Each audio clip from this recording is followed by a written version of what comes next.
Welcome to the Lights Out podcast. This is Chris Lytle, and this is our journey to document the history of mixed martial arts. I have brought with me my friend, the MMA detective Mike Davis, and together we will preserve the history and hear some great stories from the world in the era of the no holds barred. Thank you and enjoy. Welcome back to the Lights Out MMA History podcast. I am Joey Venti. I'm with the host of the show, the MMA detective Mike Davis and Chris Lights Out Lytle. Our guest today is a Brazilian Jiu Jitsu black belt and 50 Fight Club member whose career spanned 3 decades. A veteran of the UFC, Strikeforce, Bellator, and the Pride Fighting Championships. He is the Big Frog, Jeff Curran. Jeff, thanks for being with us. Thank you guys for having me. Finally good to be here with you guys. About a year. I know, man. Like we have time to spare at our age. Right. Let's start with plugs. Jeff, what do you got going? Would you mind talking about your gym?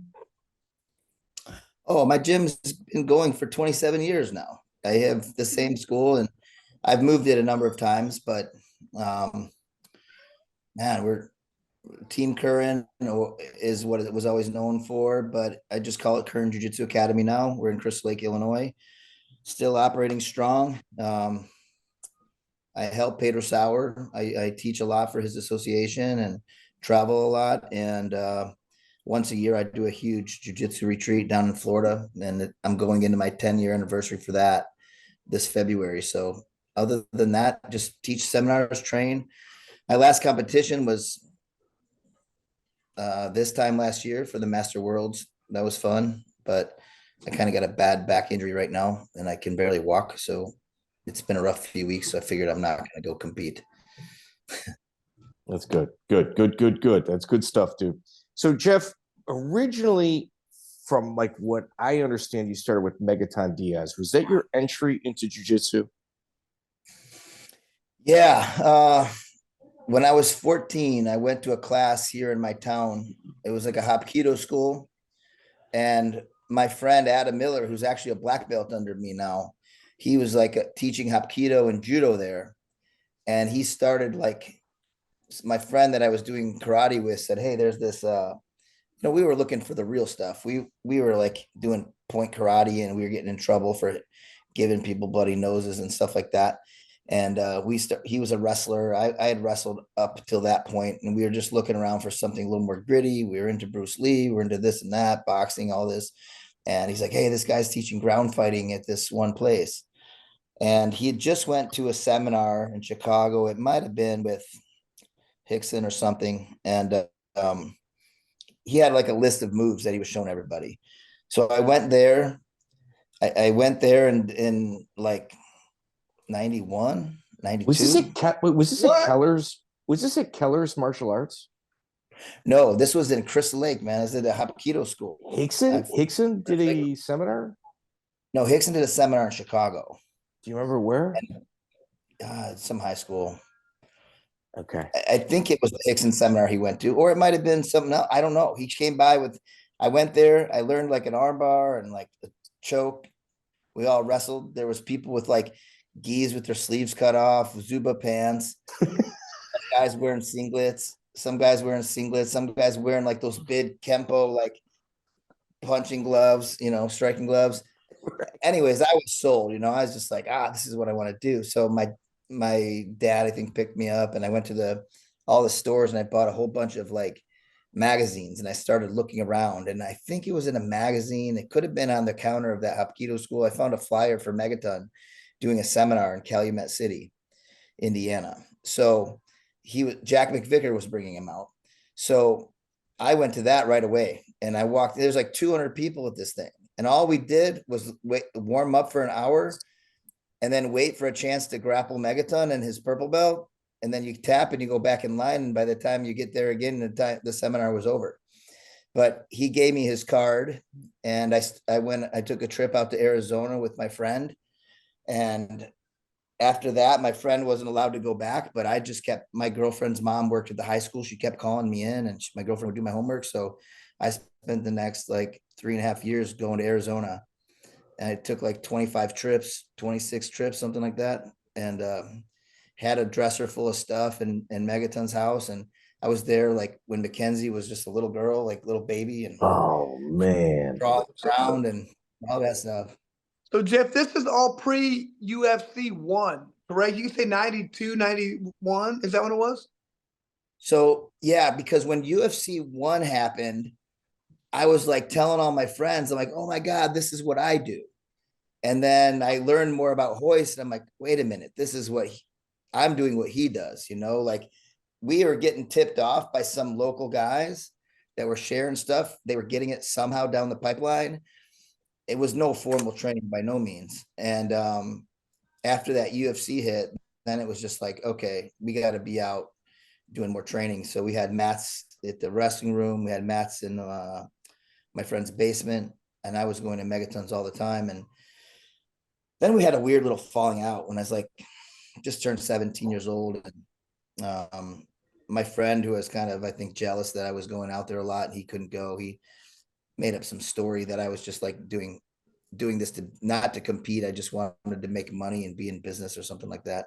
So Megaton kind of treated me like shit when I got out there one time, and I said, all right, I'm never going back. And then I started looking around, and I found Carlson Jr. and I joined there. Dude. And I trained with Carlson Jr. for about a year and a half with Pedro and Daniel Viena and Hey Diago.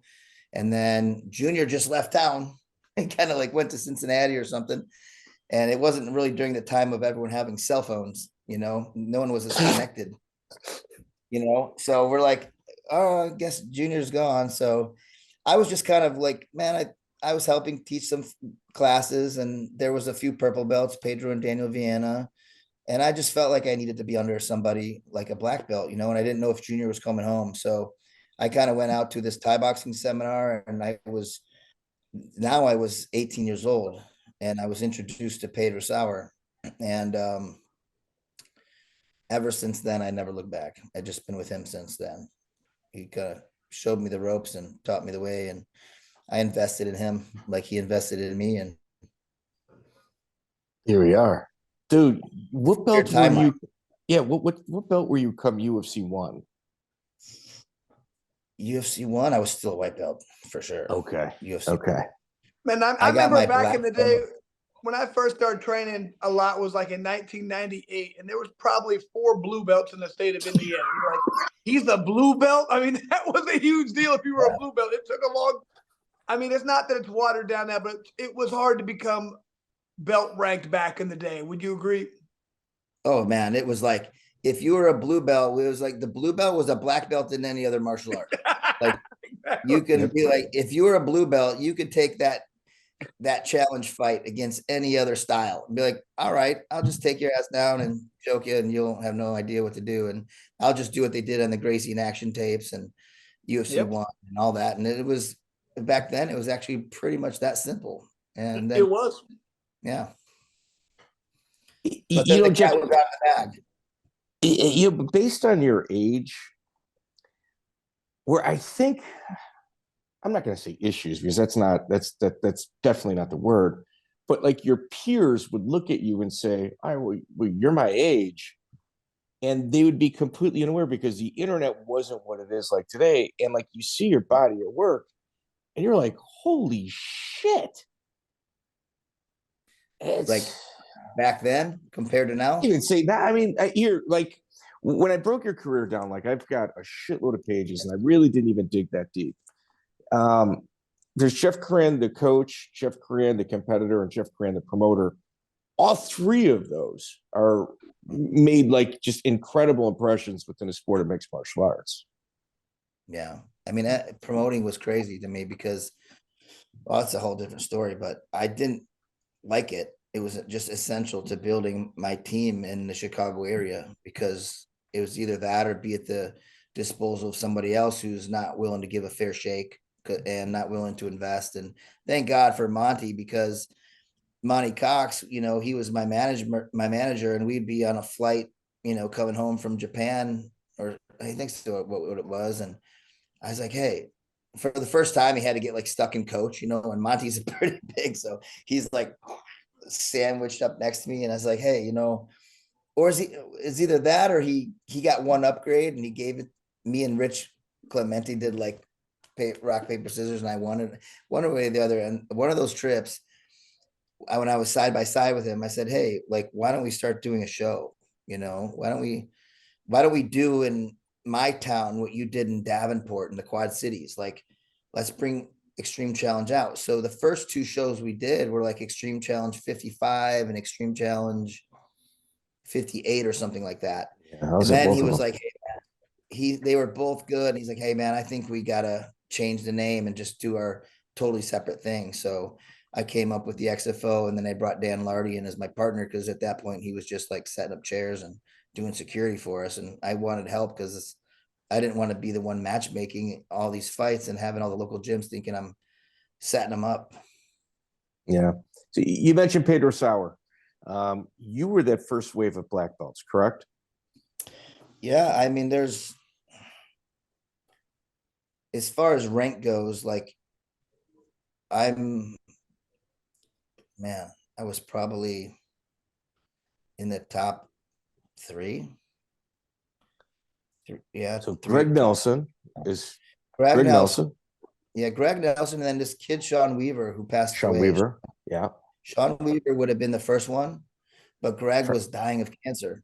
Greg would have came in like past him a little bit, and Greg was dying, and then Pedro's like, man, I hate for him to not have his belt. He's deserving. It's what's going to change in like a few months. So I went to Minnesota and I was there for that. And Greg could barely stand up.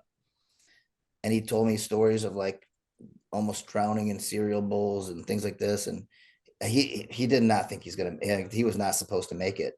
And then it's just like, he just fought it, man. And he just, next thing you know, is still there, still every day. Fought it on more than one occasion. Yeah, more than one occasion. Oh man, and he's still going. So Sean Weaver, Greg Nelson, Frank Cucci. Frank Cucci was probably, I think Frank was right before me. Okay. So it was like, yeah. Eddie Camden, Margolis, like it's a Mike Moses, Carlos Machado. It's a legendary group of guys. Yeah, there's guys. I mean, like, but there's a difference. Like, I'm a Pedro Sauer guy. Like, I've met Todd Margolis once. He popped into a seminar. I don't have anything against Mark, but like, I just, a lot of guys came up under Pedro a little bit, but they weren't like there grinding it out. And I feel like maybe, but he definitely got his black belt from Pedro. Todd Nakapan. Yep. I think so. There's a whole group, but as far as stayed the course and being steady, I feel like I think number 4, 5. So what year? Never counted. Year was that? I got my black belt in 2003. Man. But here's the thing about Sauer. Fast, actually, man. I mean, that's you could tell you were in there day in and day out to be getting it that quick. I mean, it may not sound like fast to a lot of people. To get a black belt's a lot. Yeah. Sauer's slow. He doesn't promote fast. Yeah, that's what I mean. You could tell you were in there 6 days a week to get that. I was training a lot, man. And, I was like an affiliate. I think it was Pedro's like 4th affiliate or something like that. And like one of those early guys. And he got up to like 150, 200 at one point. I think he's somewhere around 130 right now. But like I had, I would go. Well, the only reason I opened a gym, I was supposed to move to Utah, but my dad passed away. Oof. And he died in January of 96 when I was 18 and he was only 40 years old. Right. So, fuck. When I met Pedro was that summer or that spring, and he was my dad's age, and he kind of resonated with my story. And he was like, hey, you should come out to Utah. So my travel was like back and forth to Utah all the time. And I would stay in Pedro's apartment above his garage, or I would stay with friends, or just back and forth all the time. And then I had like a few of my students living with me, and I'd close my gym and move my gym to my garage. So I had no rent. So for a week or two, and every once in a while, a month or two, they would have to run classes, and they were like blue and purple belt level guys. And then I would go train, in Salt Lake. And that was kind of my back and forth pattern, Were you there when Mark Schultz was on the mat? Mark Schultz was not on the mat with me much. Like I'd met him, but at that time he was coaching for BYU, I believe. And he was still training with Pedro, but a lot of private class and or privately. I don't think he was like in the grind. Like I didn't ever see him in the grind, like in the group setting. It just come in one day and there'd be a hole in the wall and the front desk would be knocked over and oh yeah, I'm Pedro trained with Mark last night, you know. I remember I remember once in like 1998 or 99, I can't remember, we had a guy, I think he's from the Chicago area, Tony Caccini came, like a catch wrestler, and did some like some seminar where I was. Did you ever get any opportunity to go with that gentleman? I heard about him all the time. And I met people that trained with him, but I never got to train with him. But I definitely know the name and I knew the face and I heard about him a lot. But I was a huge like Gracie Jiu-Jitsu, just like nut, man. I was just like sold on all of it. And I to the point where like it took me a while for me to go, you know, oh, man, I should have wrestled in high school, right? Like, because my wrestling coach, the high school wrestling coach, knew me from like I started wrestling in 4th grade, so he'd see me at all these camps, and then before the freshman year, he's like, Jeff, you gonna wrestle? I'm like, no, coach. I started doing jujitsu. He's like, what's that shit, you know? And but he liked it. He liked what I was 89. doing. Yeah. Years later, he used to come and watch me train. And he's watched me come to some of my fights. And like I had 3 Knowles barred fights in my high school from guys that thought they could beat me up. So he would come and lock us in the wrestling room and put tape on the window and be like, don't let anyone in, and then just shut the door. And then first period, I'd be sitting next to the guy who I just mounted and like bloodied up bare knuckle, and just the teacher's like, are you okay? He's like, yeah, what happened? I got in a fight. And I'm sitting there like hiding my hands. Oh, but anyways, his face is beat up, your hands are beat up. I don't know. I don't know. I tried to help.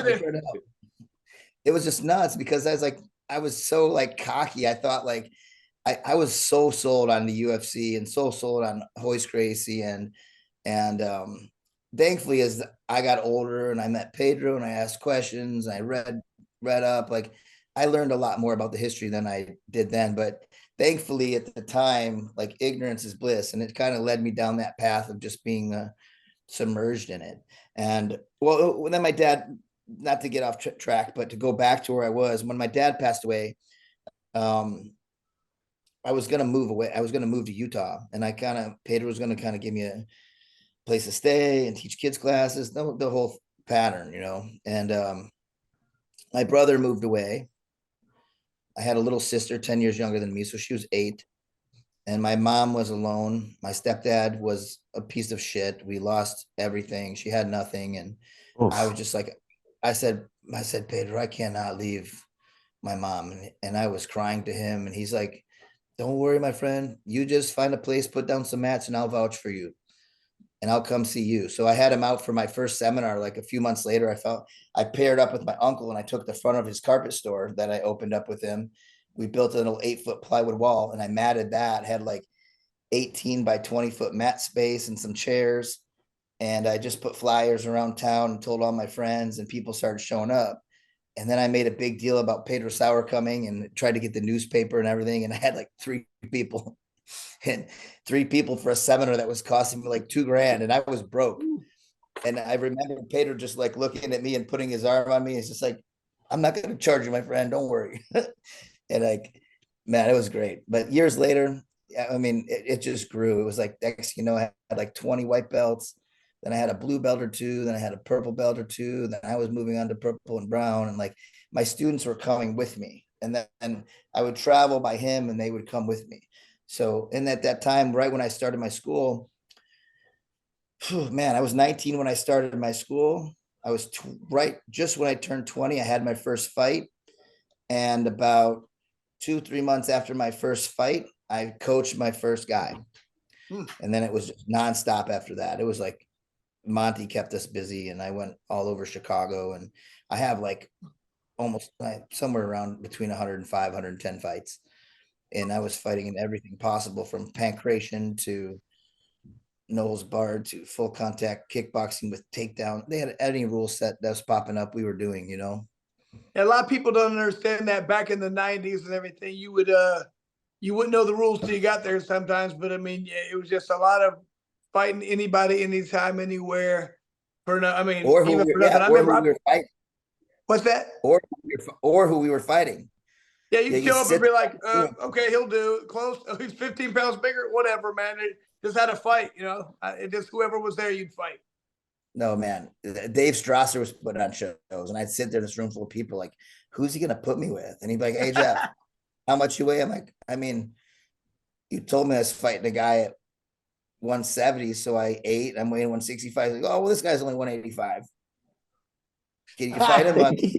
Got you up I look twice. at him. I'm like, he's a soft 185. You know, I'll just fight that guy. It's just like whatever. It didn't matter. You know, Jeff. Go ahead, Chris. Go ahead. No, I just remember one of my early fights was up in Chicago. I fought in what is it, a Bob Shermer combat duo or something. And you ever fight for those? All the time. I fought on Friday night for what was the guy? Tom Latuli. Do you remember him? Yeah. Of course. Yeah, I fought the Chicago Challenge. I fought for Tom Latuli on a Friday night.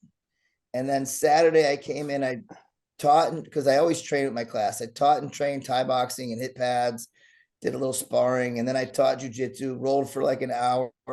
And then I was doing some like fight stuff with some guys. And it's like 3 p.m. and my phone rings and it's Bob Shermer. And I'm like, he's like, hey Jeff, it's Master Bob. You want to fight tonight? And I'm like, what's the deal? He's like, I'll give you $50. I'm like, oh, who? Like, oh, I got this kid, you know, blah, blah, blah, blah, blah. He's a wrestler, but you'll be fine. You'll be fine. But you gotta get down here. You gotta get down here. We're starting. I'm like, okay, guys, you guys want to go to fights? Like, yeah, okay. Then everybody starts calling everybody. Next thing you know, we got 50 people down at like St. Vitus or something like that. And I go in, I fight, I win the fight by triangle. I'm driving home. I'm like, fuck, forgot my $50. And then Bob's like, oh, don't worry, Jeff.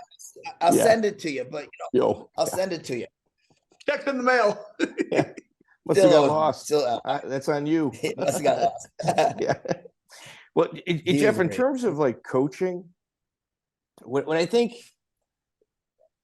in terms of like Chicago, short of Lewis Taylor, what he just did with Bilal Muhammad on March 4th, 2006, UFC 58, you had 2 fighters on the card. You had Mark Homminick versus Eve Edwards. Yeah. Homminick, big underdog, wins by triangle. Yeah. Great. Then the next fight, the huge underdog, Spencer Fisher versus Sam Stout. 2006 fight of the year. Right. Split decision for Stout, right? Was that? Yeah. Yeah. I remember that. Man. It's the story how I got into it, and I know you guys had Sammy on. He gave you guys a little bit of a rundown. At one point, you guys had Sammy on, right? But you know, Sean, man, that guy, he was so intense. But Sean, I was fighting Kid Yamamoto in Hawaii, and Mark Homminick was fighting Stephen Pauling. Remember him? Of course. Yeah, Stephen Pauling was like one of the top 5 like bantamweights at the time, and maybe top 10, I don't know, but he was Hawaiian based. And I remember I was in a funk that I lost the fight to Kid, but prior I was like had a hoodie over my head and I was just in a depression. I don't know what it was. I felt like I was supposed to lose the fight. It's very weird, like going down to like things in my head, like you don't deserve this, you don't deserve that. It was very weird. And I remember Sean going to my coach Doug, going, "Hey man, you got to get your boy out of his head." Like, and he kind of ripped the hoodie off of me, like, you know. But Doug Mango. Yeah, and so Mark got like knocked out quick in like 16 seconds. It's like a fluke, and Mark was just a little kid. It was pretty. It sucked, and I hadn't met him yet, but I'd heard of him because they'd come down to Chicago and fight a lot. And I'd see them. But then I ended up losing the decision to Yamamoto. And then I was out on the beach and Sean was hanging out and we started talking. He's like, hey man, I'd love to get you up with our team. And we talked about it a lot. And then Mark ended up winning the TKO belt. And then he lost it to Shane Rice, who was like at the time, I think a brown belt under Hickson. And he's like, hey, can I hire you to come in? And so me and Bart Polshasky and some of my guys, we drove to Canada and we stayed up there for a couple of weeks. And I ran the grappling classes and he ran the striking classes. We collaborated on the MMA.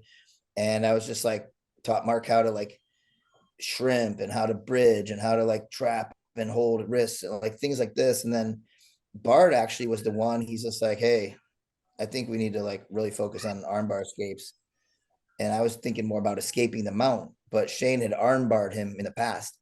So I'm like, all right, yeah, like we'll spend the next couple of days working arm bars, but like I hope he doesn't get caught in armbar again, the same repeating thing, you know.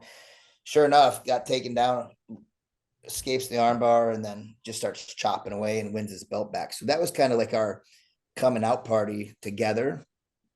And then that kind of deal got him into because Stefan Petrie, I think, was in cahoots working with Dana and everything. And Mark got in to fight on the same card with Sammy.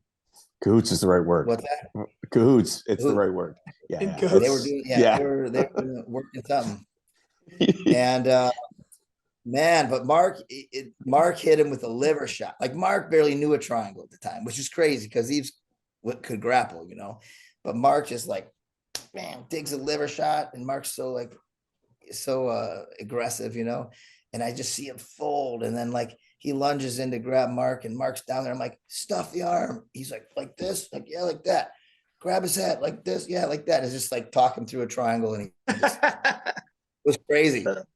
Crazy, man. Like no one saw that coming. Nobody. But it was, but you know, you're poisoned when you get hit in the liver. And I'm like, you got 30 seconds and he's gonna be back. Like, you gotta go. Yeah, he hit him hard right in I think it's just a liver shot. And he just crazy, man. Yeah, good times. That was wild. Sam and Spencer, those two. So you trained Spencer with Spencer as well. Was that difficult for you to corner Sam?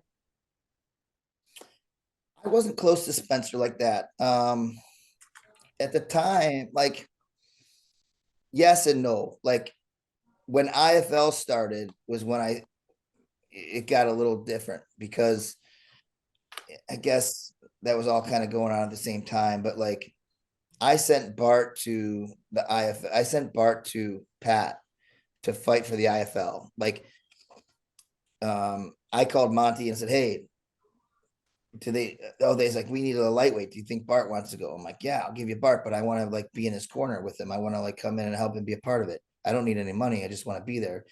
So Bart would like travel down there and he would train Monday with me. Then he would train like Monday, Tuesday, Wednesday, Thursday with them. And then Friday, Saturday, Sunday, and Monday morning with me. And he'd rotate. And he was living with Rothwell and Rory Markham. Sinisovich. Just back and forth. Oh. And it never really got in the way because when I would go down there and train, like I would train with Jens or I'd jump into the group. But as I got further along, I stayed away myself because like Jens was getting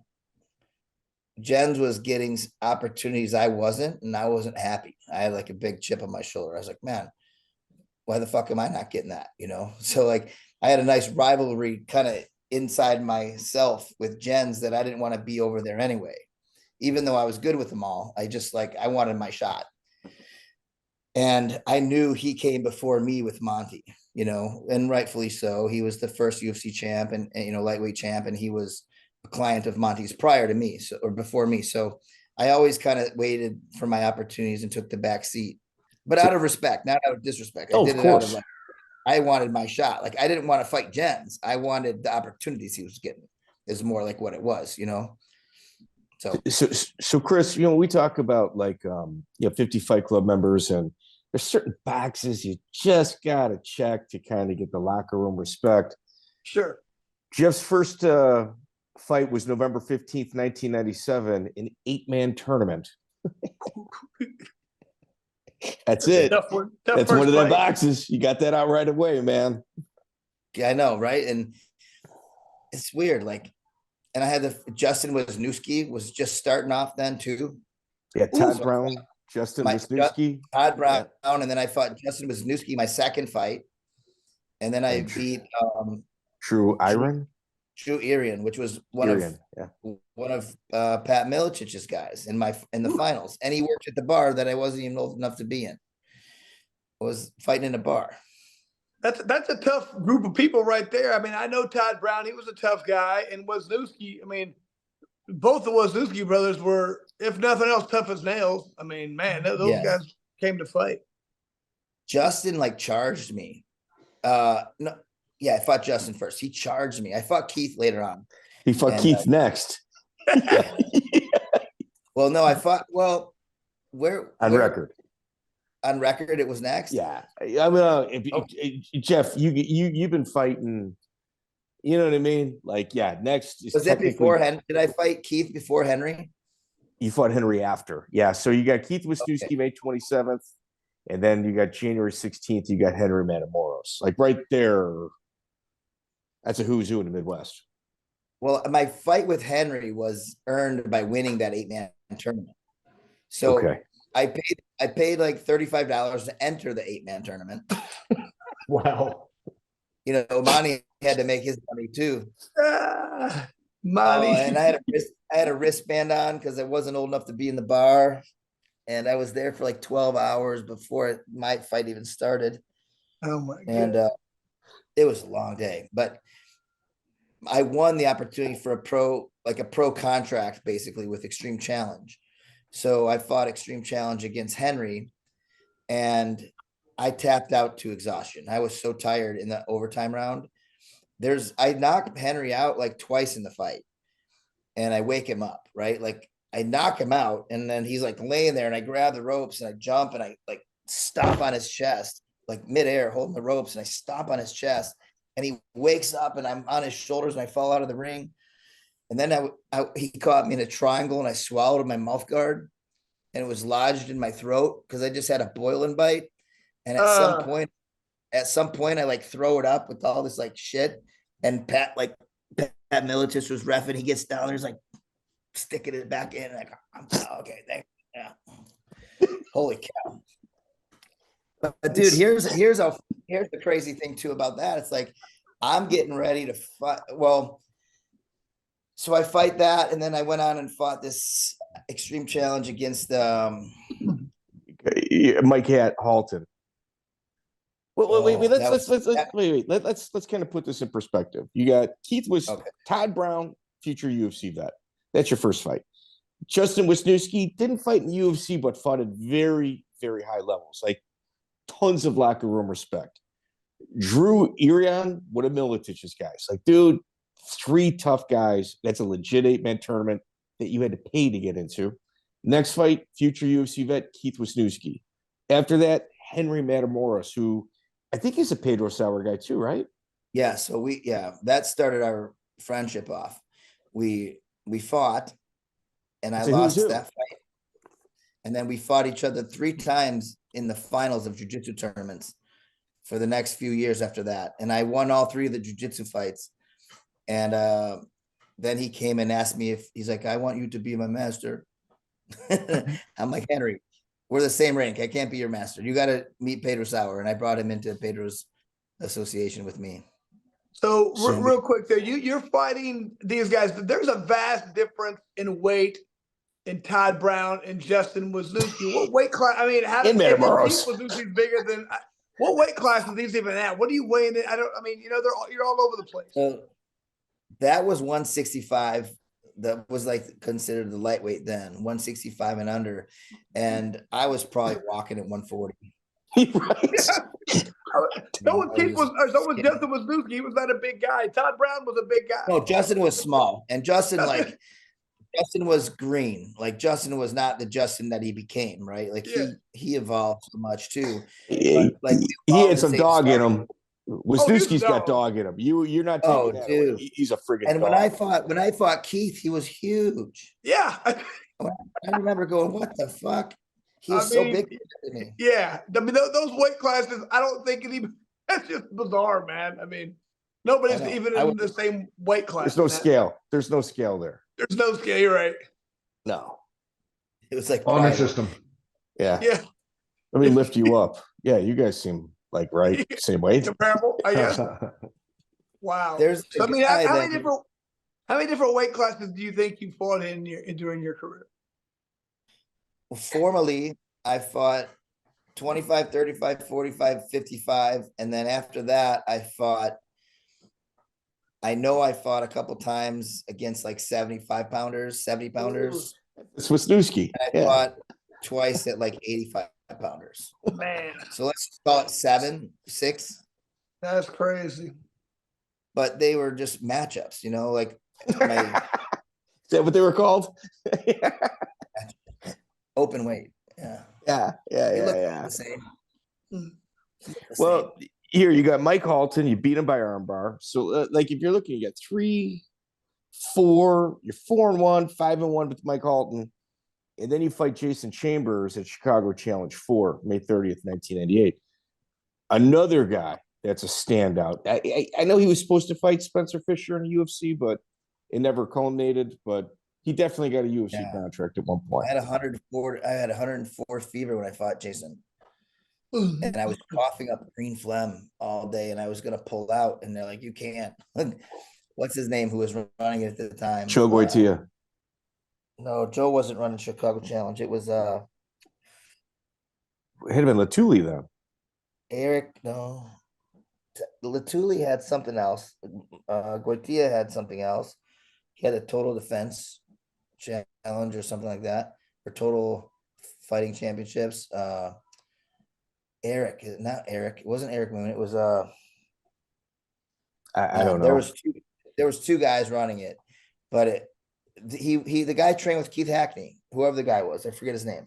He just kind of disappeared. But regardless, that I fought him in a gi. We both fought in our gis, and with gloves. We fought in our gis. And then I fought another guy out there. I don't know where he falls. Oh, the Halton fight.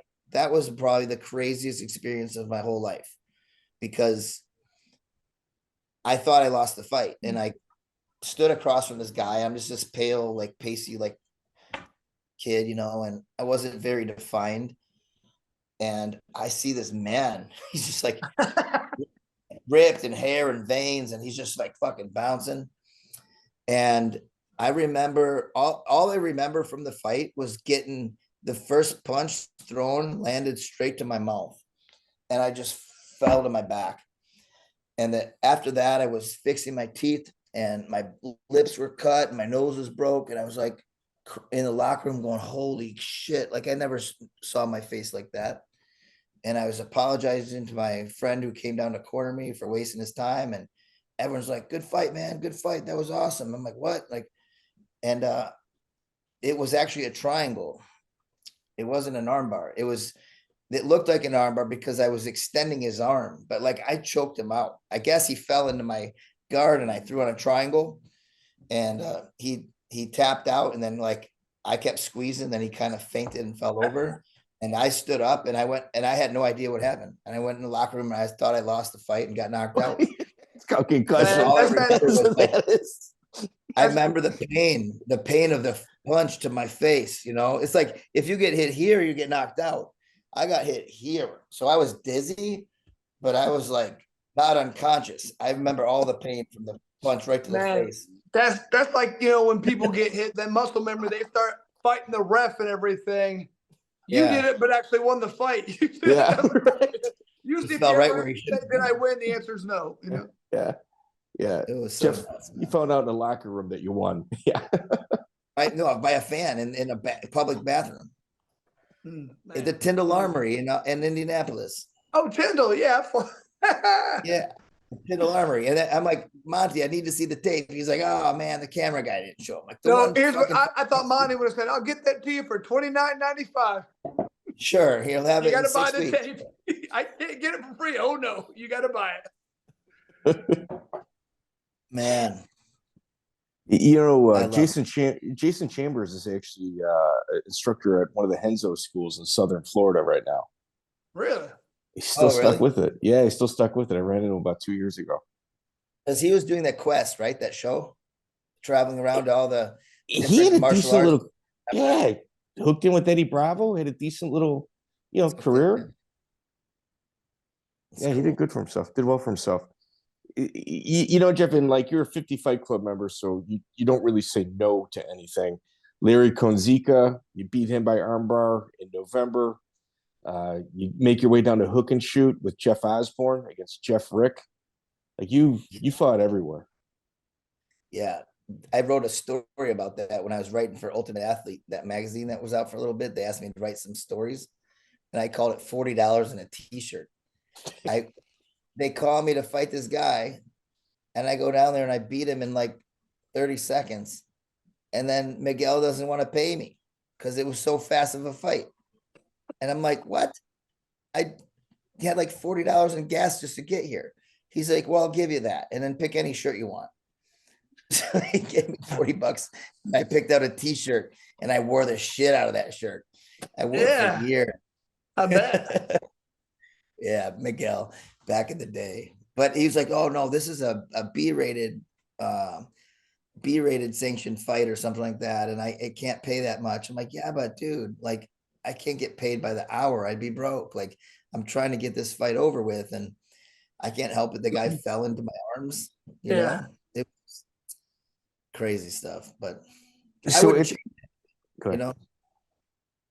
when you fought for Dave Strasser, April 19th, 1999, you fought Sam Wells. You had Pedro Sauer in your corner. Was this Pride Rules with headbutts, or was it just Pride Rules with elbows? Pedro was in my corner in the rematch with Sam Wells. Okay. In December of 99, is it? When It is was. Holy shit, dude. Midwest Absolute Challenge. You know what? Yes. Yes. I So stand when I fought corrected. him the first time, dude, this is how crazy the connection is. Like when I fought him the first time, I won the fight unanimous, all 3 rounds. I ended up like, I wore just my like Valley Tudo shorts and no gi, nothing to grab, and I had the mount on in most of the rounds, and I was just like throwing bombs and hitting it with elbows, and it was actually one of my favorite like first experiences of like ground and pounding somebody and not looking for a submission kind of thing. But he was 175 pounds, and it was like I felt like 170 pounds, something like that. And I had to like take advantage of good positions. But his cornerman was Elise Anderson's dad. Come to find out years later, when Elise Anderson, who fights for 1FC, joined my team. She's like, "Oh, my dad cornered against you with Sam Wells," and I'm like, "He used to do kickboxing with her dad." I'm like, "What a small world." And I'm like, "It's all right. I won't hold it against your dad." Yeah, that was a tough fight. And then we rematched, and then I was getting warmed up for the fight, and Pedro would watch my fight, and it was a 20-minute time limit, no rounds, 1 20-minute time limit, and What'd you get it paid was for like that? a 10-minute or it was my show. That was your show. I had Okay. my show because I was like, I got to fight somebody that either wants revenge, but I know something about him. And so we chose Sam Wells. I'm like, I'll fight that guy. He's in a roller rink of all places. And right last minute, Pedro goes, I was thinking about that fight with Sam. You caught him a couple triangles. I said, yeah, just too slippery. He goes, man, I want you to wear your gi. He won't slip out. And sure enough, I caught him in a triangle and he didn't slip out. There you go. So I was like, oh, thanks, Professor. Appreciate it. But it was fun. It was a boring fight, I think, because he was not wanting to get submitted or swept. Ground and pound wasn't really kind of where it was. There was still that like mystery of what a jiu-jitsu guy might do, whereas like once you know, so you can like let loose. And at that time, guys were a little bit more reserved, like body, head, like little like chippy shots. Nobody was just like, fuck it, I'm going for it, Thankfully, because he was a big dude, and it would have probably been a different situation. You also fought Phil Johns twice. And no, he's my nemesis, that guy. He's got that weird build. Like he's Thanks, real Mike. he's real short, but he's got like Short. long arms. Yeah. Yeah. My first time I fought him was like a cage combat, one of Monty's shows in Green Bay. Same night, I probably witnessed the most crazy fight I've ever seen between Bart Geyer. Remember that guy? Bart Geyer and Henry Matamoros. It was like 20, Matamoros is always nuts. Yeah. it was like 20 minutes of Henry just getting pulverized. And then like 10 seconds to go and he chokes him out. Like I was like, okay. Henry was just mangled. But I fought Phil that night. It was my first time. And Monty was like, hey guys, in the rules meeting, it was like a big square cage, crossbars at the 4-foot mark, all the way around.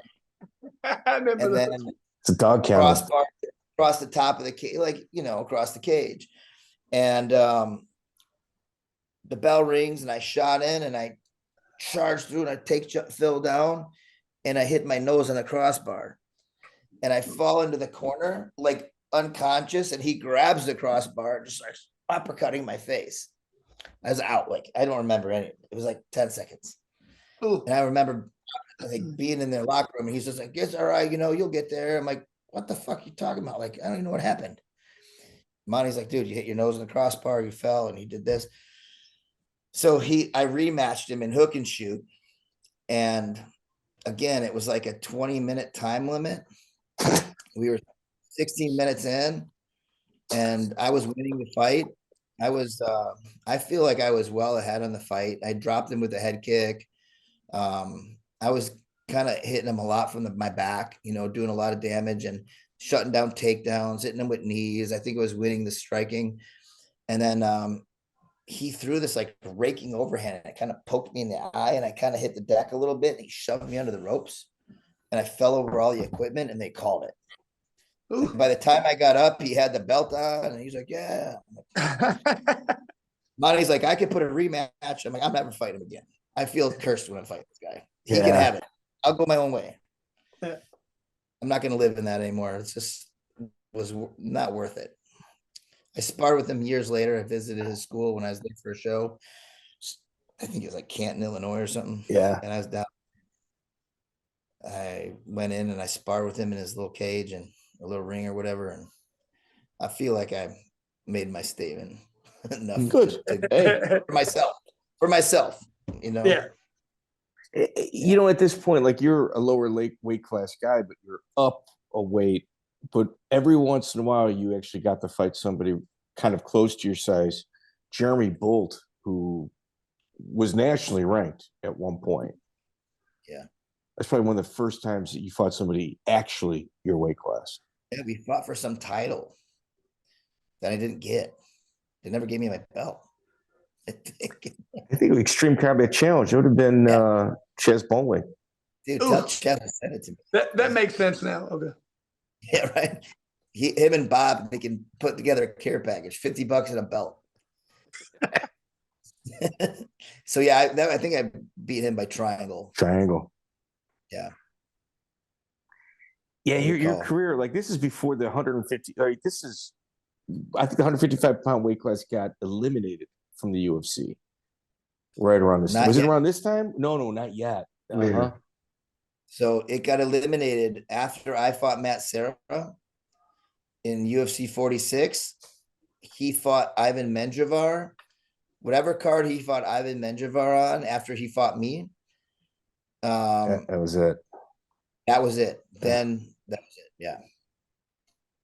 But it was probably for the better because it was weird. WEC had 55 and 70 and all these things. But like, it was just weird because like, I just think if they were going to really split it, it just should have just been like, okay, WEC is 45, 35, 25, and, maybe do the same for the girls and call it that could be that. But it was like a lot of overlap. And then it's like, well, how does this guy do against that guy? But I don't know. I liked the WEC. I thought the WEC matchmaking was phenomenal. Yeah, I miss it. Yeah. Chris, when does Jeff pop on your radar? I mean, you guys are both old school Midwest guys. Yeah, well, yeah. Like I said, I trained with Jeremy Boldt. You know what I mean? So, Yeah, I knew when he was gonna fight him, I was like, it's gonna be interesting. It'll be an interesting one. We're gonna see. We're gonna see. I think just to see how it goes. You know what I mean? So, Yeah, but but man, it was. Go ahead. Dude, just not to get off track, but man, I'm a huge fan of yours, Chris, and I tuned in every time you fought, man, and I just always love not just seeing the Midwest guys, but just like, you know, hardworking guy outside of fighting too, just doing your thing, and like, I don't know, it just always I was always rooting for us because out here in the Midwest, we were always struggling for the opportunity that the West Coasters were getting, or this guy was getting, or the person from this place or that place. And that's where but I think that chip on my shoulder is like what carried me through, you know, it made me fight for what I felt I believed in, or like I felt I deserved, you know. But just from one fighter to another, nothing but respect, and always enjoyed every single one of your fights. And I was telling a lot of the guys about them tonight in class, just like, man, it's an honor for me to talk to you about fighting because I share I feel like I share the same heart as you, even though I didn't have some of those epic battles like you. Like I feel like I have that same fire, you know. Well, so it's just always good to watch.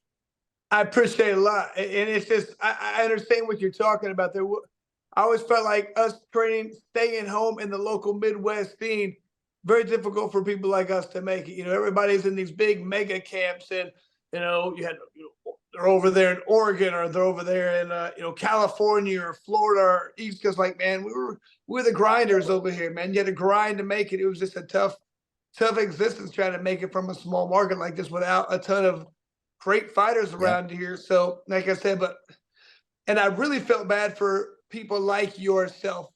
People like even with Jeremy Boldt. I don't know how many times we show up for fights and they'd be like, "No, we don't have anybody at 35. You're fighting 55. You're fighting guys 20 pounds bigger than you all the time." I was like, man, this is I was glad I fought it. Like at one point, even in the UFC, people are like, "You gonna go down to 55, Chris?" I'm like, "No, they're getting rid of the weight class. I'm not gonna go down them. You got to get bigger, you know." So I try to gain weight. So you guys always had the toughest. I mean, even from the Midwest, but then having a fight at weight classes you were in that, you guys had a tough road, man. But like I said, I always thought it was amazing, a really amazing thing to me for a while. Like you had like Miguel Torres, you had like BB, like all the best guys in the world were all right around the same area. It was pretty cool to see. Wineland, yeah. I mean, it was just all some of the best guys in the world were all right around the driving same distance. All driving distance. Yeah, crazy. How's that even possible? Best guys in the world. What's crazy is Miguel and I never fought. That's what's really crazy. Like, Jeff, how does that not happen? Like you even called him out in an event. I don't know how it doesn't happen. I feel like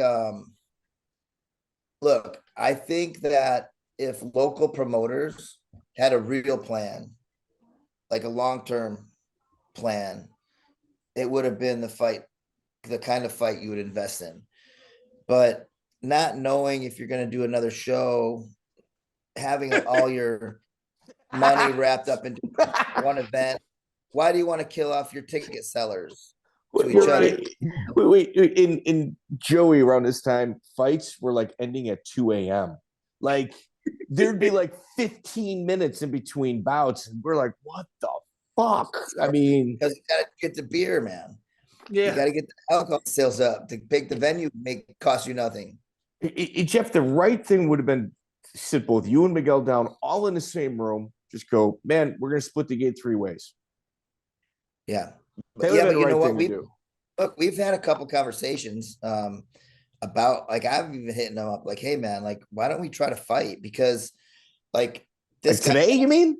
No, like years back. Okay. Like me and him both have to go to like fat camp if we're gonna fight again. We're gonna have to go to rehab, sit for a few weeks of get that Ozempic going. A few weeks of counseling and just discuss our issues. But but it was like we were both kind of like, is in my eyes, I don't know, he might have a different opinion, but like I didn't want to fight Miguel without getting paid what I should get paid to fight Miguel, especially locally. You know, if we cross paths in the WEC, we get paid what we're contracted to pay. We sell out Sears Center or something like that. Civic Center. Or Yeah. You know, the Civic Center, and we put 3,000-4,000 people, and we should get paid accordingly. That ain't selling 4,000. That's selling out. That's like 5,000. But then it's also just like, you know, whatever he wants to get paid, I'm not going to fight him for less. Like, why should I get less? You know, like, okay, he won the WC championship and I didn't, but I was a contender and a gatekeeper for multiple divisions for many years, and like probably the first American to be ranked in the top 10 at 135. You know, like with the exception of maybe Stephen Paul, which, you know, I don't know the details, but I learned this from an interview I did for a book with the guy back in the day. But like, why should I get paid less? And he'd be the same way. Like, well, if Jeff wants this, so no one wanted to set their price. And I think that in the earlier days, the promoters just didn't want to kill off two up and comers, you know, whether it was Eric Moon and Braulio or, you know, Joe Goitia, whoever it was that might have been able to have us fight for them, like, wouldn't have been the right fight to do for us to each show up and make $500 plus ticket sales or something. You know? So I think it's smart that him and I didn't fight, but I wish it did. And I look, I still would do it. I'd be like, hey, you want to do a catch weight of like 185? I've seen him. He'd probably need a little higher. I got to be up there with him. Like we can agree on a weight class and we could just like, we can do it. I would do it in a heartbeat. Someone just old school. Have somebody pick each of you guys up and just go, they're close enough. Yeah, but I love Miguel. Like we see each other at tournaments, and it's always nice to see him. And I like that he's hands-on coaching his guys like I am. And you know, we're like Chris just said, we're just Midwesterners doing our grind. We're just doing our thing, and you know, that's how it is. I will even say, like 50 Fight Club members, there's not a lot of them, but I don't even think one exists in a 125-pound division. But 135, I think, is the next least amount, especially for the old school guys.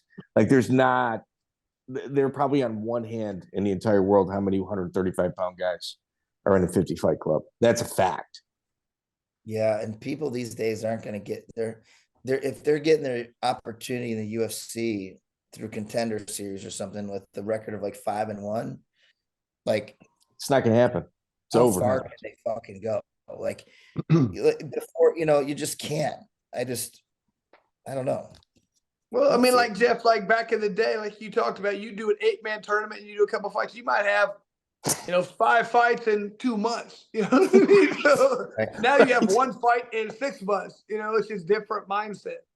Like and they'll never be in then you become something valuable to the organization, and you sit even longer because they go, hey, let's let this pan out. Let's get you talking some shit and let's build this storyline for the next couple years, and we'll take care of you under the table. And then, you know, you'll get the fight of your dreams. And it's like, if you win, you're their best friend. If you lose, you know, you're already considering retirement, and you're you know, you're just getting old enough to drink. Say it like Jeremy Horn. There's never going to be another Jeremy Horn. Fuck no, dude. Like, no way. Like Jeremy, no way. Just like 200 fights or something like that, man. Like just fought everybody all the time. And you know, and that was like, in those days, the more fights we had, the better. That's how we earned our respect. We didn't have social media to build our value. We didn't have all these, you know, nobody was going to build our value. We had to be like, hey, I've won my last 15 fights in a row. I'm 18-3. Like, why am I not fighting that guy who's 4-0? You know, like you had a point to prove then. And nowadays it just doesn't matter. They'd rather the guy be 3-0, but 3 devastating knockouts. And like, you can't, you know, he's going to sit back and wait for his payday. I probably made $300,000 in my entire career with sponsorship. I made no fucking money. And every time I made it, I was behind on rent at my gym. So it was like throwing God. spark to flames, like you have like a little match, you throw it into a bonfire. Yeah. That's what What it do was you, like.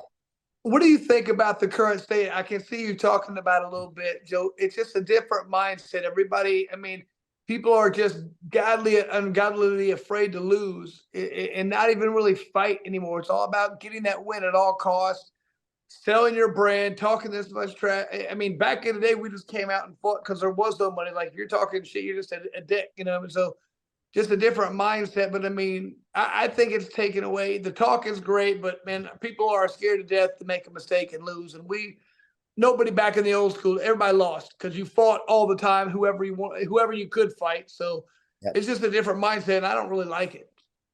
Yeah, it's not a matter of if, it's when. When you're going to lose. Like, well, Bart Bolshevsky is a perfect example. He went 0-4 as a pro. His first 4 fights, 0-4. And I'm like, Bud, I don't know what to tell you, Bud, because he's just my little like protege at the time, I just want to be in a cage. I want to do what you're doing. I said, okay, then stick with it. But you gotta quit making these mistakes, and you gotta do this. And he went on to dominate in the IFL. He went on to have amazing performances in WC, amazing performances in the UFC, knockout of the night against Tyson Griffin. Like he retired at 30 years old, like Mark Homminick, but like they had awesome careers, and you just can't teach that now. If you start out 0-4 in this sport now, your coach is going to be like, yeah, hey, like you should go, you should go get a different job. You're probably not going to be a fighter. But back in the day, I mean, you were learning on the job. I remember doing a lot of our deep dives. Nick Thompson, like, trained for 2 weeks, took a fight against a stud, lost, took another one a month later, lost. I'm like, yeah, you're starting off 2-6. You ain't going nowhere. Your career is over right now, Yep. I mean, think about, you got like GSP retired with a nice, I think he was smart to retire. It takes a lot of discipline to retire. Mm-hmm. That guy wants to fight. He's true. not sitting there going, I don't want to do this. Like he just knows, like, this is the way it should probably be. And this is how I can go down in the books. And Habib, same thing. He just, okay, I'm done. I'm going to take where I got it. And I'm, what is he, 20-1 or 20-1 or whatever his record is? Like, in boxing, if you get he's undefeated. Yeah, right. 20-0, right? Yeah. So if you get 29. Doesn't matter. I'm a fucking dork. Go ahead, Jeff. Sorry. Oh, it's okay. I'm interrupting you. Go ahead. When you have like Floyd Mayweather, who retires undefeated at 49-0 and then decides he'll do exhibitions and basically easy matches to keep it going after that. It's like, if you're a boxer and you're 9-1, you could lose your pro debut, but if you're 9-1, your value is way less than the guy who's going to be 10-0. And in MMA, it's becoming that. If you have a tainted record, unless you're already in, and unless you've already made millions of dollars for the company, they're not getting behind you if you're a losing bet. Nobody cares about all the heart, and they care about fights of the night. They care about, those performances that just like are jaw dropping. But like, if you lose, you still, and it's your last fight of your contract and you have that fight, they still might send you packing. Yeah. Because they're going to go, what are you going to do? And we need a new guy. I mean, it just goes to show, like, that's why I really love the days of like fighting in Japan and Pride. Like, it wasn't all about the wins and losses. You had a lot of guys in Pride who were fan favorites who were like 5-3 in the organization, but they just came to fight and they loved them. You know what I mean? So it wasn't all about the wins and losses. That's why I always thought Pride was a great thing. So Jeff, one of the most electrifying local performances that I've ever seen took place November 22nd, 2008, C3 155-pound title.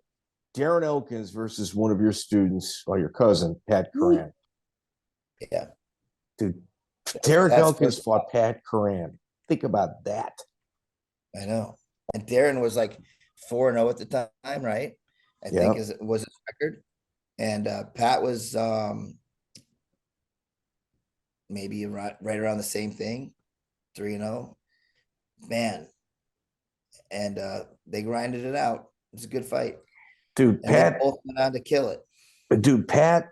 I mean, he almost finished Darren Elkins in the first round, and it's just like he just stepped on that gas pedal a little too hard. No, he did. And, he was just a kid still. And he was just, I mean, Daren was a kid too, but like he was learning his base for sure. But it didn't phase him. He just like, all right, now I know what I got to do. Now I know what I got to fix. Mhm. Pat's doing great. He lives right down the street from my gym. His kid trains here. Me and him had a falling out for years, and saw him walking down the road, and I was like, "Hey, man, I think it's time we talk."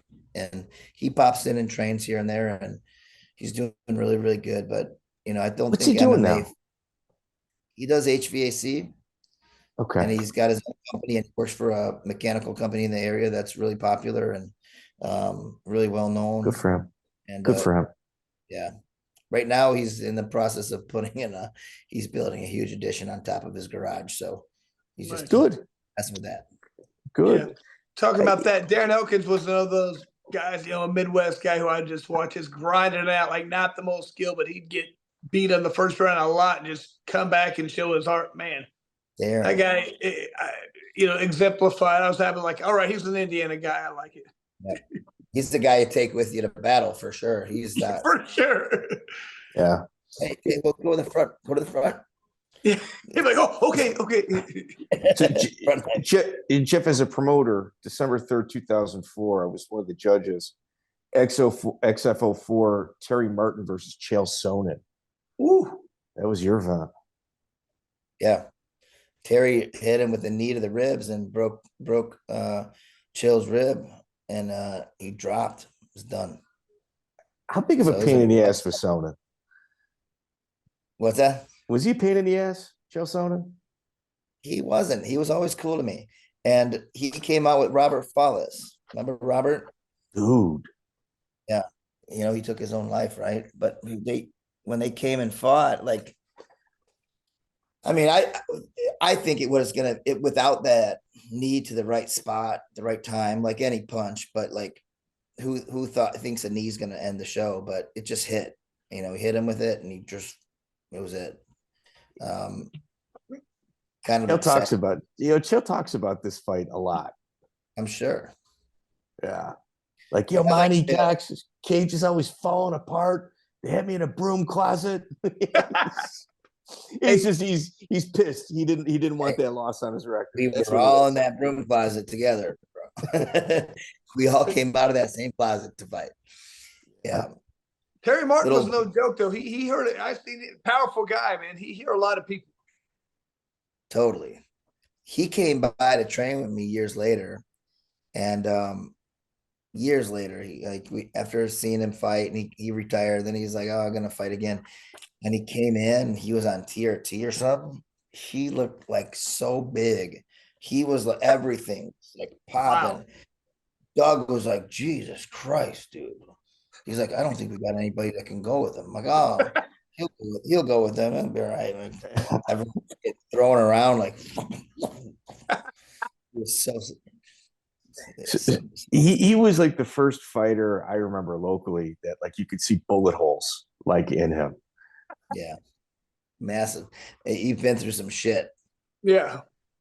His dad too. Remember his dad? Like he was just, man, fuck you. He'd sit right on the stairs of the cage and watch his kid.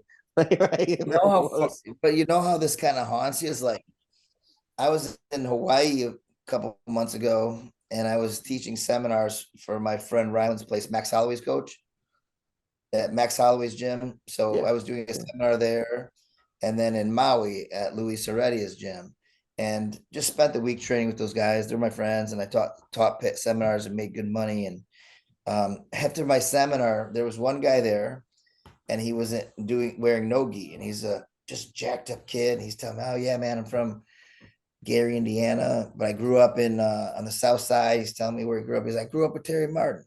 I'm like, "Oh yeah, Cicero." Looked like Terry, man. Looked like Terry. Yeah, no, like I'm over here taking care of my kid, and I'm in the military or whatever he said, and I think he was in the military, something like that. But he was pacing, pacing the line, waiting for a chance to roll with me. And I was so tired, like from rolling with all the black belts. And I got to go down to the other guys. So he won't engage with me. He kept pushing away. Like we started down on our knees, like jiu-jitsu schools do a lot, especially a small space, Sure. He kept back away. So I said, fuck it. I stood up and he just kept trying to throw me and take me down. I'm stuffing him. I'm shoving him back. And I'm like, finally the round ends and we never hit the mat. Like I didn't want to shoot on him because I don't like to shoot a lot because they expose my neck. So I was just like snapping him down, but spinning, taking his back, and he popped back up. Well, Rylan, Max's coach, Rylan wrestled D1, and he's also just an amazing jiu-jitsu guy, and he just grabs him next and just like starts launching him, throwing all over the place. And afterwards, he's like, I got a Naga tournament coming up next week and all this stuff, He's a super nice kid. I hope he's still training there, but he's just like, I just want to go hard, like, yeah, dude, look, you got to learn some stuff. You're raw. You're like, I'm 47 years old. How old are you? He's like, whatever, 25. I'm like, okay, dude, I don't want to get hurt. Like this is my Man, trying to preserve my body a little bit. I'm not here to prove myself. But like, no, man, it was perfect, man. It was great. I'm like, I like it too, but like, man, like you can't do this. You can't do what you did with me with the average student. They're gonna fucking run for the hills.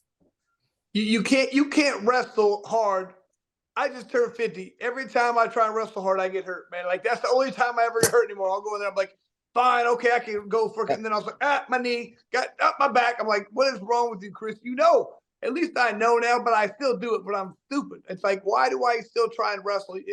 You don't see old people in the Olympics. It's just not, there's no senior division because you get hurt every time you try and do it hard. Don't do it when you're 50. There's a reason there's no old people in the Olympics. Yeah. I love it, but I can't do it. Yeah. Except for that Cuban guy who just won his like 5th medal. You guys see that, right? Oh, it's like he lied. Yeah, he lied about his age to get into the Olympics. Yeah, he somehow won. Probably 12. Probably 12 yeah. He's what is he? He's like 48 years old. That's crazy, man. And like, but he's got to win, or they're gonna not let him come home, or he's gonna go. They'll kill his family. So yeah. Jeff, at one point, June 15th, 2002. UCC out in Canada. In my opinion, when you fought Ivan Menjivar, it was probably deciding who the best 135 pounder was in the world. But we fought at 55. Was it 55? Yeah, you guys both made it down to 35. It was 55 because you guys both made it down.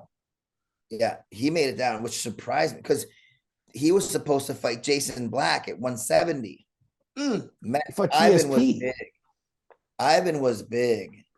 And I took that fight for $900.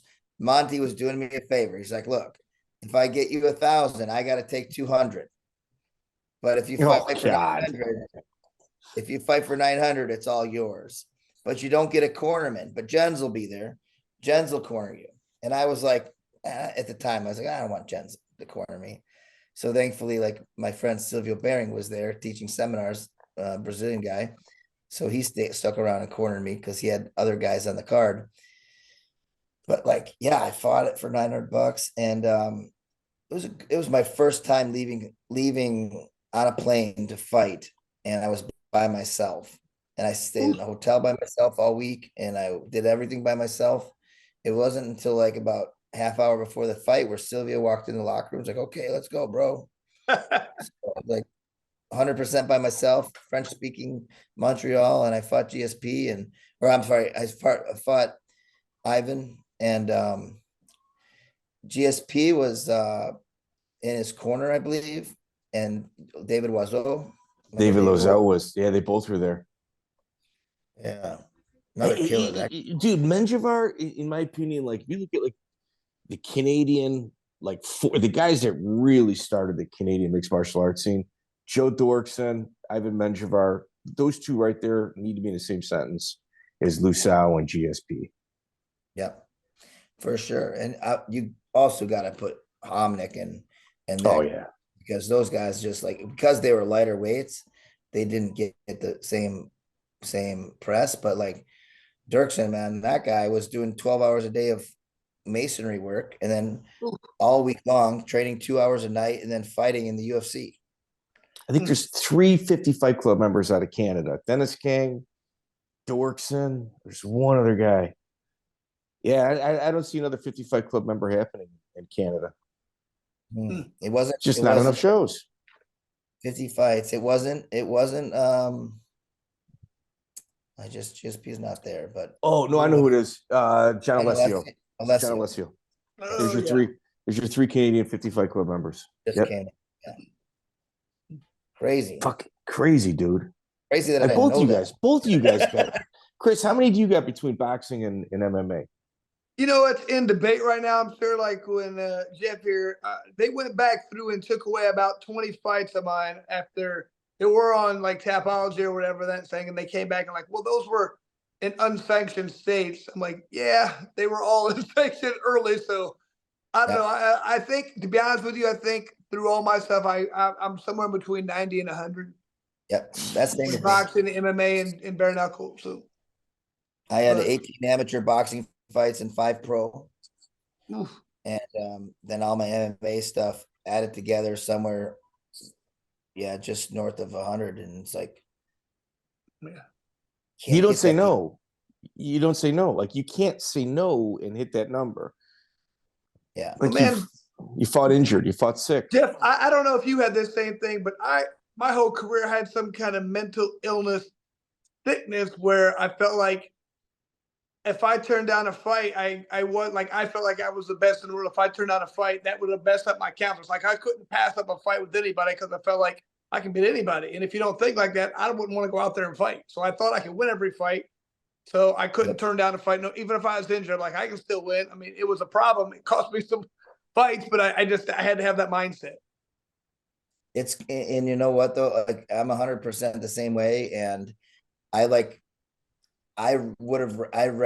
the guy who wanted the respect of the coach and the fighter more than the fan. Yeah. And The locker room.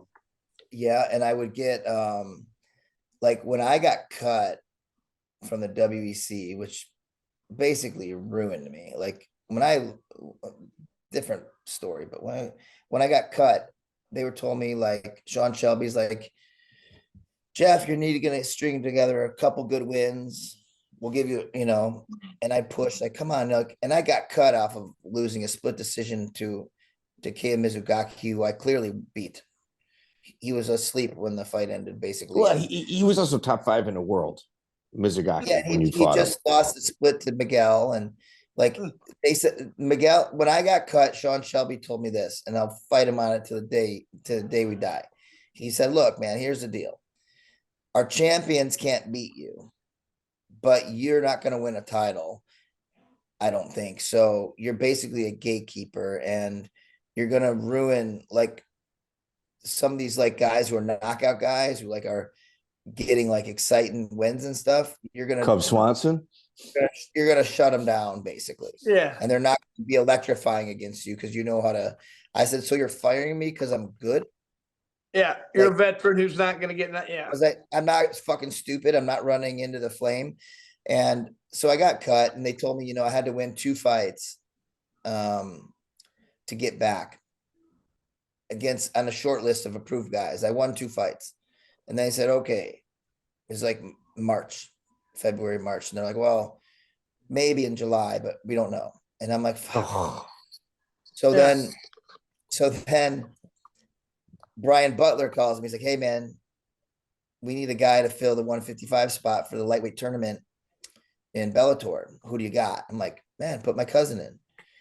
Like, he's got a loss against Daren Elkins, this and that. Like, dude, Pat's killing it, dude. Put him in. Put my cousin in. He's killing it. Then they come back, and Bjorn's like, well, I know Jeff, and I'll put Pat on if Jeff fights the main event after Askren when the camera shut off. So I was like, the UFC was like, The I wouldn't dark do it. match. Oh, Dark match. Monty's like, you want to do it, but they're only going to pay you ticket sales. And I'm like, what? So I start selling tickets to make a few $1,000s, and Pat knocks out Mike Ricci in the first round. I spend the next like hour and a half in the locker room by myself where they're all celebrating with Pat. They come in, they grab me, they go out. I fight a guy who they told me, and I didn't have any way of really researching it then. They told me he was my height, conventional, and a kickboxer. I'm like, perfect. He's done. He's a southpaw. He's like 5'10", 5'11", and he's a really good wrestler, and he trains at American Top Team. And I'm like, okay. I find this out shortly there before the fight. We clinch. He launches me. We hit the mat. He like elbows me. Or no, we clinch, and he like knees me in the face, and then he throws me, and then he elbows me a few times in the face, and then he backs away, and I stand up, and I look at my boxing coach. I look back at Doug, and I'm just like sliced up, pouring blood, and we're about 30 seconds into the fight, and I'm like, fucking kidding me, man. And who is it? he basically Brian Goldsby, and then he ran from me the rest of the fight. I mean, he dabbled a little bit in the second round, but third round he ran. He wouldn't even get close to me. And I was chasing him down. Finally, turned my back to him, like, "Come on, motherfucker, do something! Like you're just taking this from me." So I lose that decision, right? And then Sean Shelby's just like, "Sorry, reset. You're gonna have to do something. You're gonna have to beat a couple specific guys." Yeah. So I go back on the grind, and I bring in this guy from Japan who was a pretty easy fight, but I guess used to have a Shudo title or something. And then I fight the guy in Strikeforce, and I knocked him out similar to how Chael got knocked out. I need him in the gut, and I broke a rib, and he just dropped. And so I had two good wins. One of them was on Strikeforce, which UFC owned, so that helped. And then I got a call like, "Hey, you want to come back?" Pat was getting ready for like the semifinals or the finals of the lightweight tournament or something like that. And Monty called me. He's like, "Hey, Sean Shelby's on the phone. He needs to talk to you." And I'm like, "Hey, what's up?" And he's like, "Hey, Jeff, you want to come back to the UFC?" He's like, "What?" I sat down. I'm like, "Wait, what?" I'm like, my tears are coming. I'm like, "Wait, what?" Wait. They're like, "Here's the deal, though. You can fight this guy," which was a guy from the East Coast who I knew, hadn't fought in the UFC yet. Decent hands, but short, stocky kid. I think it would have been a much better fight. You can fight him on the prelims, or you can fight Scott Jorgensen on the main card. He's a top 10 guy, and a winner against him will put you in line for a title run. I'm like, "Oh, Jorgensen." Yeah. Yeah. Like, why ask? And they were both like, "Jeff, we've been here before. Do a builder fight, get some momentum." I'm like, "No, fuck that. I don't want momentum. If I can't beat him, I don't want to be there. Like I got it." And that was kind of like the pattern of my life. Well, Dude, you know Jorgensen what? was legit. I realized people like me and you,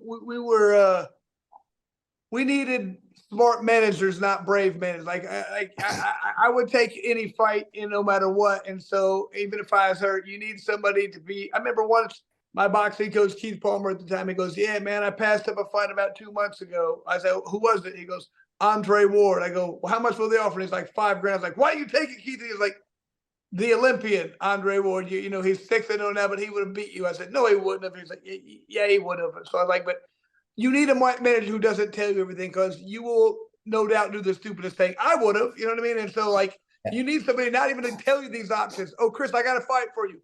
He could have gave you the easier fight instead of talking to you. He should just take it. You know what I mean? I can't have somebody else. I'm always going to take the harder fight. No, it's just, I got a sickness. Yeah, me too. So do you. So do you. I'm learning. Yeah. It's like I'm learning. Like an AA meeting. It's like an AA meeting. I was offered Chad Mendez in bare knuckle, and it was a pretty good offer. But I'm like, I've been following Chad for a long time. He's been preparing for this for a long time. Not for me, but for the experience. Like, if you're gonna want me to fight Chad Mendez, like someone like him, you got to let me know that, like, hey, maybe in 6 months or a year you'll fight, and maybe I'll, focus it differently. But with 8 weeks, 7 weeks, no way. It's gonna not worth it to me. No money's worth it. I know better now. Yeah. It doesn't appeal to me. I tell you, on the independent grind, right after Menjivar, you beat Quash, who was Chris Brennan protege. Yeah. Fantastic win. You beat Ryan Ackerman that snapped towards his win streak. Todd Lally you beat, who competed in 1998, the ADCC, and formed a world-class gym. And then you fought fucking Kid Yamamoto, who top 3 in the world pound for pound at his peak. Yeah. This is before you made it to the UFC. I know I never thought I was going to get to the UFC. I mean, they just didn't have the division. So, it was one of those things where, like, you go out and everyone's just like, oh, you fight, blah, blah, blah. Are you in the UFC? It's like, no, they don't have the weight class. Oh, yeah, but such and such. No, they don't have the weight class. Like, yeah, but such and such, Hoist Gracie fought open weight. I'm like, it's not done like that anymore. So it's like a lot of explaining. But I was fortunate enough that opportunity that Joe Silva gave me to fight Matt, because that loss, I lost to him, but it's a good fight. But that changed my life forever. Oh, wait, hold up, dude. Wait. We're not gonna. Here's the thing, Kid Yamamoto at the end of the fight's holding his rib. Like, if that was one more round, I think he broke his rib and he was in trouble. And he was top 3 in the world. Like, your grit in that fight, there was no mistaking it. Matt Serra in 2004 was so far ahead of everybody else. Like, dude, he had amazing wrestling. 6 submission transitions. Like, his chain submission game was better than anybody else in the game. And you took that fight on 9 days' notice. I asked for it with 9 days. I got the yes at 7 days. But I got to work at the 9th day. I thought it was going to happen, but it's like, yeah, and I was 140 pounds. I went to the Bellagio buffet for breakfast, and I weighed in at 154. I pigged out. I drank water. I was fine. And he weighed in at 155, 156. And he was like 200 pounds, almost 185. I was like, Jesus. Oof. It was cool, though. It was, I was used to big guys. I've always been the smaller guy. So it was more just like being with a big guy that had the same strengths. Like, I didn't have I couldn't get out of his side control. So I was like, let him mount me, and then I escaped him out and got my guard back. You hit him with a right hand in that 3rd round and went for a guillotine. It was just, you were fighting a 200-pound guy, dude. I had to choke. And he wasn't even defending it. He was just like, he was reaching for my hand, but it was like my eyes was just slipping. Maybe it was nervous energy. Maybe it was just like, I was also tired from keeping him off of me for 15 minutes. It was a good fight, but that fight gave me took a while because I had to go to VHS first. But eventually it got to VHS, and people started seeing it, and people started coming to my gym, and I got respect from the jiu-jitsu community because of it. And it was well, in our interview with Menjivar, he's like, I didn't even know who that guy was when he came here. And he's like, man, I sure knew who he was when he left. Mike Brown also said the same thing. He's like, man, at the end, when Jeff caught me, I'm like, oh no. I mean, he went on to win, the first American top team's first world champion, Mike Brown. Yeah, dude, fucking crazy, dude. Your career's nuts, dude. It's nuts. And like, that's just the beginning portion of your career. It only gets wilder as you go on. And then you look at the way you've promoted, who you've coached. I mean, Nate Moore, 2-time Golden Glove champion. You had him fight Manny Gambarian. Like, you've had some savages. Yeah, coaching was fun. I mean, I don't know if you know this. I think I told you this, but after COVID, I decided to quit coaching. You know, I just got my jiu-jitsu team. I don't have fighters anymore. I 23 years of it. You know, I fought for 20 and I had 23 years of coaching, and I've been training jiu-jitsu for 34 years, something like that. And it's like, and I started competing. My first tournament with Megaton when I was 15 was like a judo open. So it was black belts and everything. And I had like 5 or 6 triangle finishes in my first tournament with just triangling judo guys, like a sacrifice throw. I had no takedowns back then. And but you know, what a wild ride. That's all I can say. But after all of COVID and stuff, and my fighters that I had kind of like retiring or moving or just slowing down, or just like I didn't have the bodies, you know, and I also missed so much of my kids' lives that like I wanted my weekends free. I want to be able to like I want to go out and hang out with those guys and hang out with my wife and go camping, and I want to just do stuff, you know. I don't want to just be, because they when they're done, they're done. They're gonna leave you in the dust. Man, that's the thing. People don't realize how tough that grind is and how many different groups of people you go through. Like I had the group I started with, and another people came in down the line. Then another one, like I'm on like my 4th or 5th group of people. It's like, then people just disappear. Like you say, you don't see them anymore. Like you put so much time, energy, effort. It's like eventually you just don't have it in you anymore. Like, man, you get a little jaded in the way. Like, man, I can't go through another group of this. Like, and it just like your heart goes away a little bit more each time. I feel like, you know, it's just like, no, at least that's how it's been with me. Like I still like some of the guys there, but I can't invest that much time. I'm just not willing to do it personally. I can't. I'm right with you, man. It's I love the feeling of like watching somebody advance in their career. I could probably talk for 5 hours about it. I have a lot of emotions about, you know, the roller coaster of it, because I built a lot of careers and I sacrificed a lot for a lot of people that all said and done, when it didn't go their way, they take it as I fell short, not them. Which never in my life did I think that my boxing coach or Pedro Sauer or my training partners let me down. Like it was always like, come on, Jeff, what the fuck? Like you let that one go. It was never Jeff, like, well, you did this, you didn't do that. Jeff, did you ever have a thing where, and I've had this happen to me, and I understand how, but after losing a fight, like I'm apologizing to my corner. I let them down. Like I Oh apologize yeah. to them, and then I had Mitri. I remember Mitri. I said, "Don't ever apologize to me. Like you went out there and did everything you could. We ain't gonna win them all, man. Don't ever apologize. I've lost more than you have. Don't ever. I mean, but I felt generally bad for. I wasted their time. You know, that's Yep. how I felt. You know what I mean? Never the opposite. Never. You didn't do this for me. I'm like, are you kidding me, man? How do you have that mindset? The first time I felt that was when Mike Halton punched me in the face, and I won the fight, but I thought I lost, and it's like crying, I'm sorry, guys, I let you down.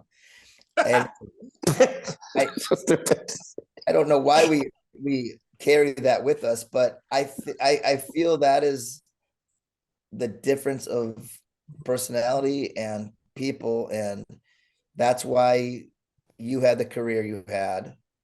That's why I had the career I had. And I don't think I would have been able to handle an inflated reality or a manufactured reality of a career. I think I would have always felt like a fraud.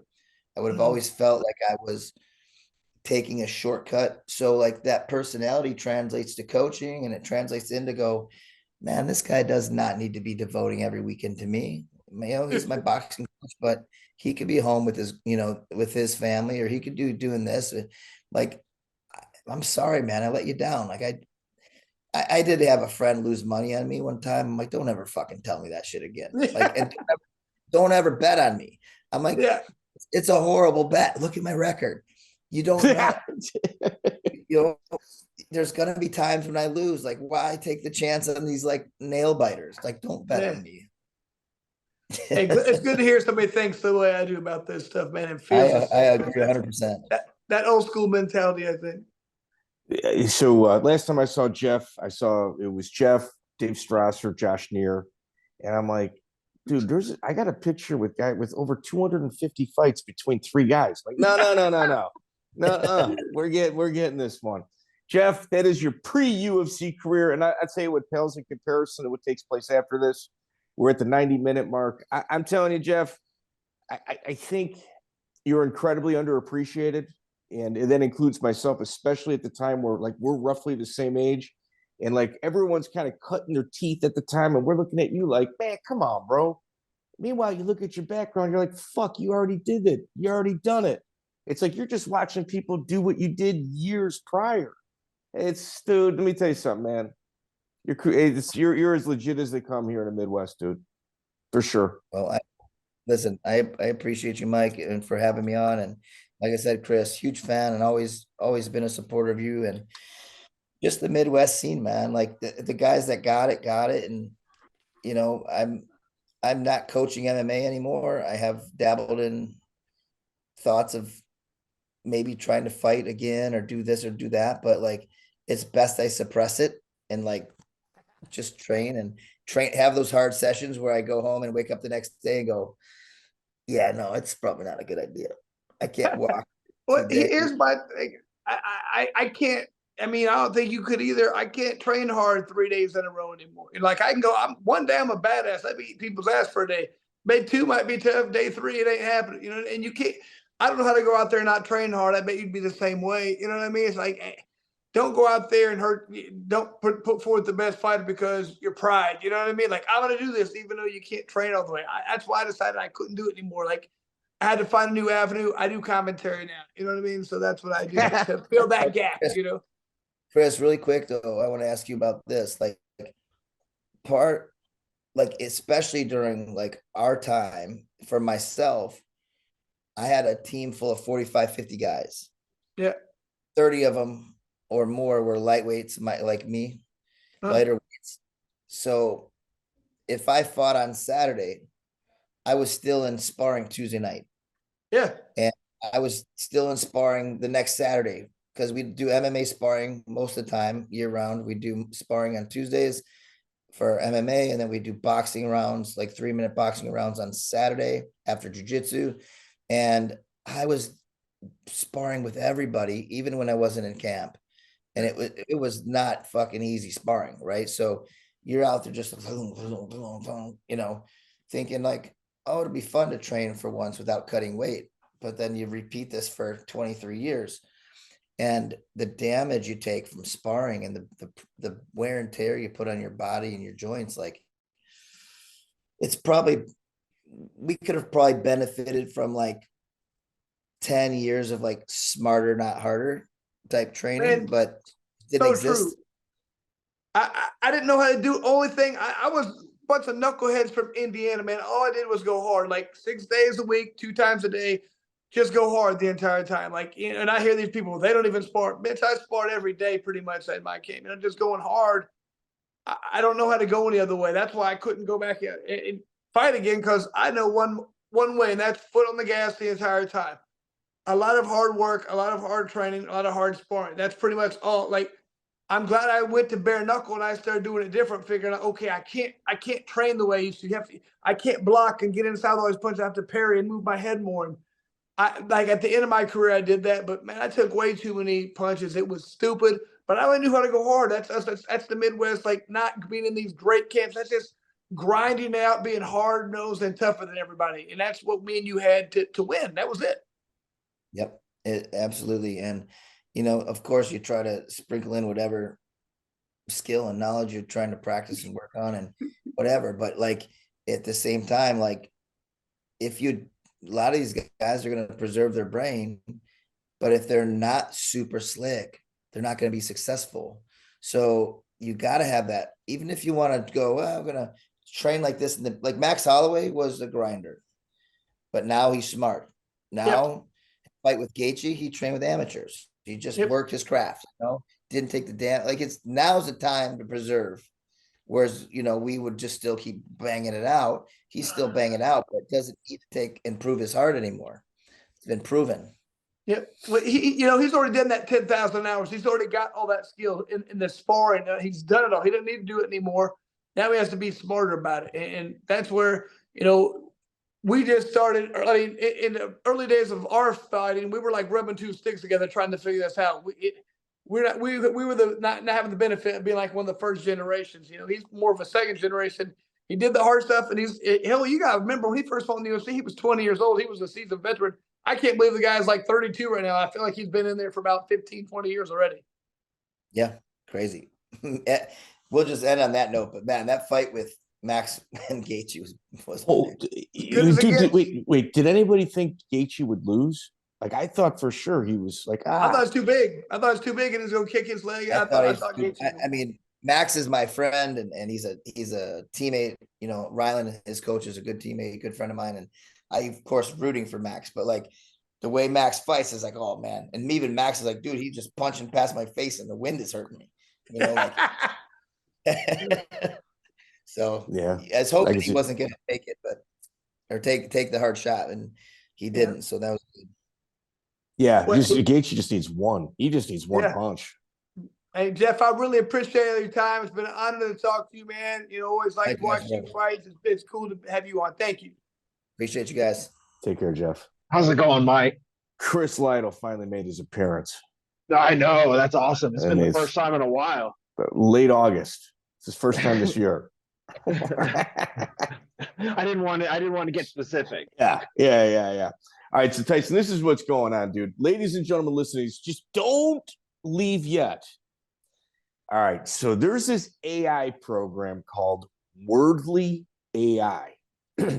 You got to buy per language, and in real time it like translates. So like I'll type Tyson, and if I put Portuguese as his language, he'll speak Portuguese, and it'll come back like in English. It's friggin' crazy. It's like, it's nuts. But it's $950 per 10 hours. I got green lights from Ebenezer Braga, Tito. You know, we can go hardcore luta libre, beach fight with Hickson. We could do all of that stuff. I got Pele Landy, and like I've got guys lined up.